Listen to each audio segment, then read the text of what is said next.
Hey guys, how are ya? I got a new deck, big surprise. So I thought we'd check it out. So we're gonna do a quick 3-card reading. First card will be you. The second card will be your situation. The third card will be the prospective outcome. And then we'll talk through what we can do to get advice.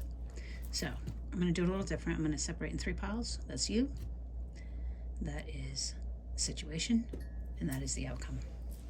So here we go. You are the Ace of Cups in the reverse. Ace of Cups is the beginning of new love. And I think it's funny that I chose this coffee cup today. Fill your cup. You see, this Ace of Cups seems to be emptying and not filling. So I believe that is the message. You are currently filling your own cup.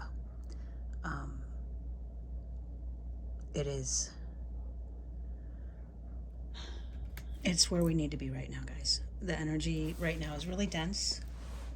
People are shedding things that don't serve them anymore, and those things are hard to let go of.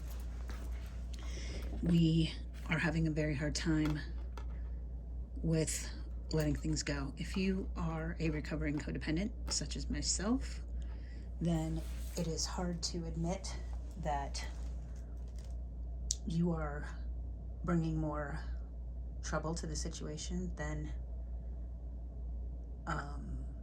solutions. Maybe you are in fact the problem. I say that and it sounds so harsh, but it's really not meant to be. When we try to do too much for others or not let them serve their consequences of their actions, we've taken their lessons away from them. And that's not fair to anyone, yourself included. And it can be disappointing to stay in that energy. It can be disappointing to admit that you can't be the savior. We got to drop the savior complex, guys. And I think we're doing that. I think that's where we're all at. And it can be depressing. You know, it can be disheartening to understand that that you're not the savior, that you're not preventing people from getting hurt. You're preventing them from learning and growing. Remember that when you try to do something or save someone or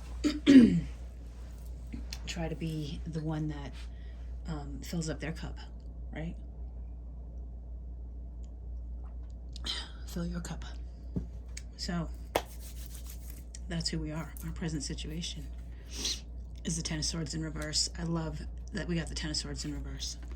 So these cards are so pretty, aren't they? Oh my gosh, I love them. So the Ten of Swords is getting beat up. It is having people stab you in the back. It's, I've tried everything and nothing works. And the Ten of Swords in reverse, I feel like that's surrender, you know? That is walking on the swords. That is using those swords as stepping stones. It's progression on your path and taking those failures or perceived failures and learning from them, gaining the knowledge that you have to gain from them, and using them to start over, to recover, to forgive. And that's the energy that we are being faced with now, is take those lessons, guys, and apply them. Use them. Forgive the people that need to be forgiven. Whether they say they're sorry or not is irrelevant, because forgiving is not for them, it's for you. And I want to talk about the word forgive for a minute, because it's kind of a good segue really into my other channel, which is called Your Words, and I'll leave a link to it in the description below. But there's no content out there yet. I'm still trying to visualize what that channel looks like in my head. I haven't quite gotten there yet. But back to the word forgive. If you break down the word forgive into 2 words, it's for, which is you know, if you do something for someone else. And give is obviously the opposite of receive. right? It's to put out there. So when you forgive somebody, you are literally assigning knowledge to that situation or to that person, assigning the lesson. Find the lesson. Find the reason that what was done was done. Even if you have to lie to yourself, it doesn't matter. Karma is only that which we carry. As soon as we can find that lesson and let it go, the karma is erased. There's no more contract. There's no more karma. There's no more tit for tat. There's no more eye for an eye. Find the lesson, find the knowledge, and apply it. And I feel like that's the energy that we're in right now. We're starting to see that we have had a hand in all of it, and it has all been for us. It has all been for our higher good, the good and the bad and the ugly. The challenges that you faced, you have gained knowledge. And instead of wallowing on the sorrows and the disappointment of that which you went through, find that knowledge and use it as a stepping stone to move forward. And I'm just looking at the tapestries behind me, and I don't know that you can see it fully in the... Let me see if I can move it. Well, I'll tip it. So there's a butterfly right there. We're transforming, guys. We're transmuting. Transmuting is taking those negative things and finding the positive in them and focusing only on that. That's truly what transmuting, alchemical, all these big scary words that the spiritual community uses are really just nothing more than perspective and tricking your mind, really tricking your subconscious. Your subconscious is going to ruminate on those things for which it can't find a resolution. It's like an algebra problem that you can't solve. Write the answer down. Whether it's right or wrong is irrelevant. Write the answer down and move on. Okay? And that's the energy that we're in. That's the energy of the present collective. That's where we should be. If you're not there, it's okay. Maybe you're a little bit behind, or maybe you're a little bit ahead. It doesn't matter. Maybe just watching this video puts you in that space. Any way you look at it, it is a stepping stone to your future. And that's where we're at. So if we stay on this path that we're on, where we're filling our own cup, we're forgiving those people that we need to forgive, and we're letting go of things that don't serve us, then our outcome is the Seven of Swords. This is deceit. This is thievery. This is trickster energy. There's going to be people out there that are going to take advantage of this, of your good nature. We need to be aware of that. Those people will take those swords that you just laid down, your stepping stones, and they will try to use them against you. And they will try to trick you, and they will try to make you think that what you're doing is not worthy, or that you're crazy, or they will try to convince you of things that are not true.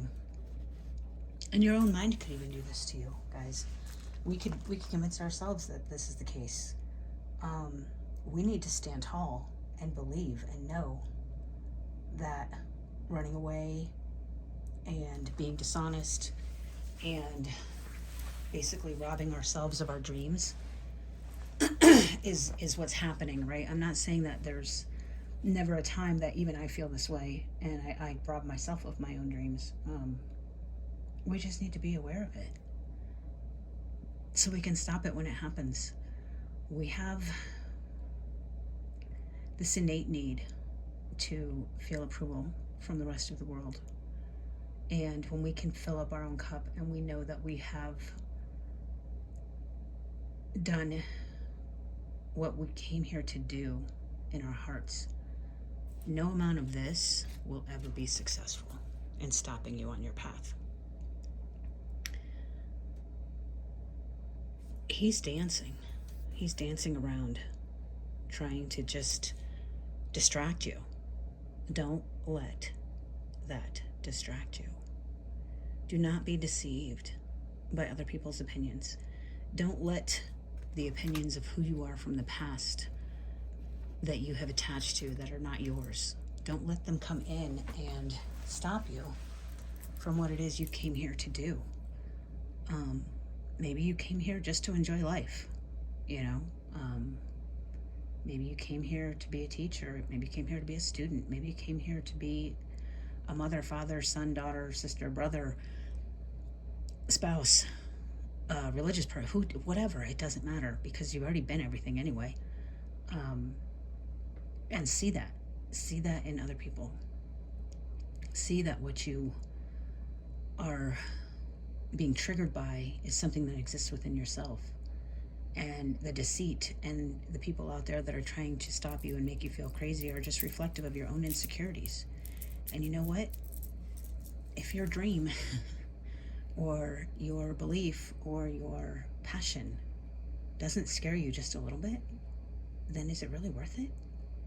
And overcoming that fear is the greatest feeling in the world.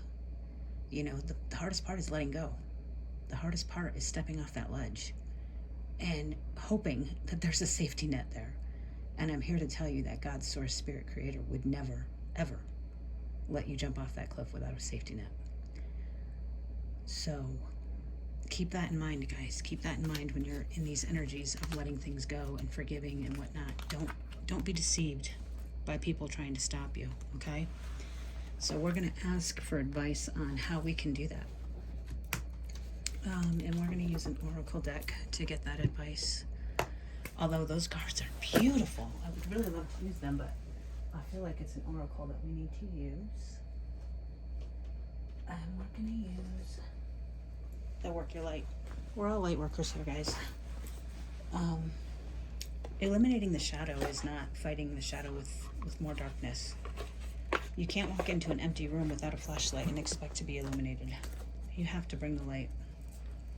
It's the only way to eradicate it. The only way to eradicate your fear is with love. You have to be more passionate about what it is you want to do than afraid of doing it. It's proportional, right? And the bigger the fear, the bigger the success. But I digress. All right, let's ask for some advice on what can help us to avoid these pitfalls and this deception that may be coming. The world in and of itself is one big deception. It's an illusion. It's all a dream.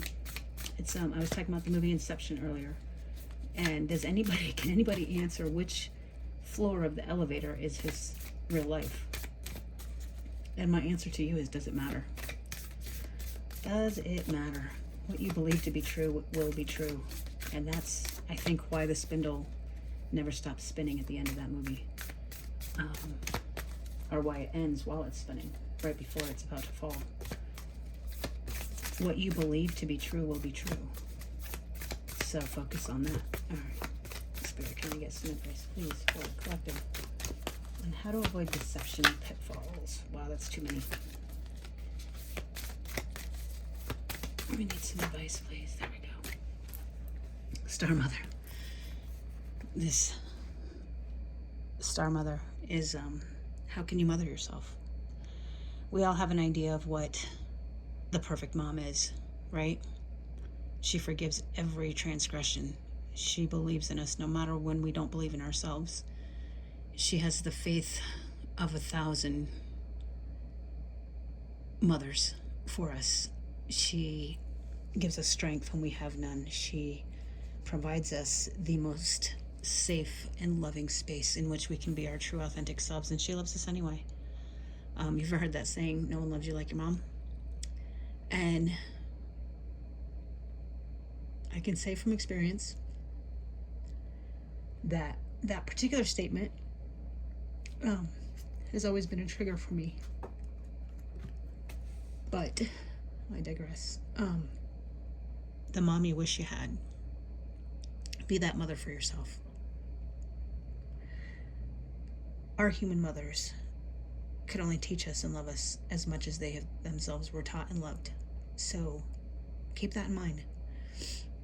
When we talk about the Star Mother, the Divine Mother, Mother Mary, the Mother of Jesus, how would she act? And be that way for yourself. Give yourself the space, the safe space to be yourself and to love yourself and to nurture yourself and to, oh my gosh, I can't think of the word. Cheer yourself on, have faith and love and belief that whatever it is you're doing, it's possible. I remember a time when my son was really little and he was just starting to play football. And one of the neighbors, my son was out playing with his football on the trampoline and talking about playing for the Patriots one day. And the neighbor said, "You're crazy if you think you're ever going to play for the NFL."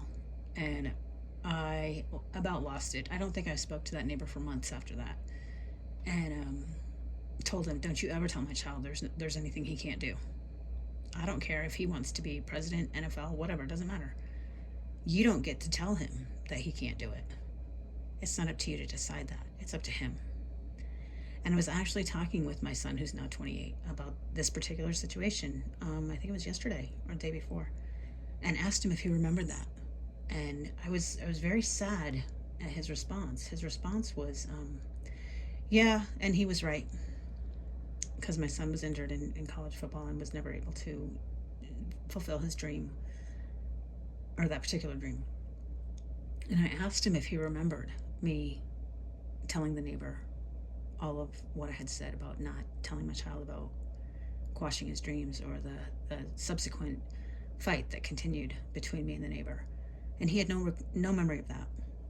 The only thing he heard and remembered was that he would never play for the NFL. It was not possible. And that made me really sad. Guys, when you're defending and fighting for your children in that way, make sure that your voice is the last one they hear. And when you're mothering yourself, make sure the mom's voice is the last voice you hear. Okay? From there, we've got take a break, rest. A life's work, not a season. Get off the treadmill. I know it takes hard work to achieve our dreams. I know it takes time. I know it takes perseverance, dedication, consistency, all the buzzwords, right? What I think is missing from that is to give yourself, even God rested on the seventh day, to appreciate the work that He'd done the 6 days prior. Pick a day. It doesn't have to be Sunday, but give yourself that one day, guys. That's just for you. Just for you. If you want to stay in bed all day, stay in bed all day. If you want to go to an art exhibit, go to an art exhibit. If you want to go to the movies, go to the movies. If you want to, cook, then cook. If you want to go out in nature, go out in nature. Take your dogs for a walk. Do whatever it is that you want to do that makes you happy. That brings a way for you to refill that cup that you've been expending on your dreams all week. Take that break. Get out of the rat race and just do you for one day. I choose Sundays, but, whichever. And the last one is trust your path. If you knew you would be supported, what would you do? If you jumped off that cliff and you knew there was a safety net, what does that look like? Trust that the divine, that God, spirit, source, creator, universe, whichever word you want to apply to it, has your back. I actually, and I'm not trying to make myself out to be good, bad, or otherwise, but I have had an innate faith in the fact that I would always be provided that which I need. I believe they call that Queen of Pentacles energy. That was a gift I was born with, guys. I can't tell you how to get there, because I just have always been there, and over in my life have been shown proof of that. I've very seldom gone hungry. I'm not saying I never have, but it's been few and far between. I very seldom have a roof over my head. I very seldom have a support system. I very seldom feel alone. I'm not saying it doesn't happen. I'm just saying it's so few and far between that it's easy as time wears on and as things appear in my life, it gets easier to trust because I can see proof of that. But I think the trick to that is recognizing the proof. I could tell you that although I've had a roof over my head for 99% of my life, it wasn't always easy to put there. I've done the work 3 jobs. I've done the, living in an apartment with no electricity, because that, the mortgage and the rent is the first thing that you pay. But you have to find the good. Find the thing to be grateful for, and be grateful for it. Knowing that every day I'm protected, and grateful that I am protected, and that everything I need will be provided for me, and thanking God ahead of time for that is what brings it in. So that's your advice, guys. Mother yourself, take a break, and trust your path. All right, I'm going to leave it there. Lots of love and light to you guys. If anyone needs any support at all, and you don't have that one person that you can count on, my contact information is in the description box below, and I would love to be your support system. All right, love and light, guys.